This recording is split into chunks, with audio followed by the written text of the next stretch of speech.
Isi usain-tsainy ary tokony samy handinika ny hafatry ny Amiral Ratsiraka ny malagasy raha ny voalazan'ny Filoha le jeneralin'ny Petromad izay anisan'ny tazana ihany koa teny amin'ny Carlton nosy tolakandro lasa teo.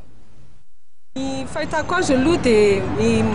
lazalaza izy zany nanazava mihitsy amin'ny tsipiriany ny zava-misy ary nazava tsara fa namroso ary ny élection mizotra hita fa misy zany ny lesoka amin'ny fikarakarana ny mpifidianana aty zany dia nilazalazainy teo moa izy ary marina ireny zavatra teneny ireny dia nanome koa izy vahaolana avy aminy zany natolotry no an'ny vahoaka malagasy dia anjara ny vahoaka malagasy zany no hoe ambava homana pomy eritreritra ozy dia eo zany tokony hoe samy mba handinika tsara ny hafatra napetra ny amiraly ny président ny Filoha teo aloha. Nandray mivoaka resaka Petromad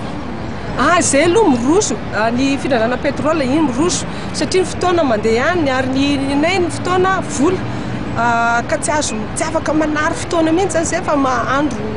na alina dia tsy maintsy miroso foana ny asa na morana na misy korotana na tsisy korotana dia miroso zany ny asanay amin'ny Petromad.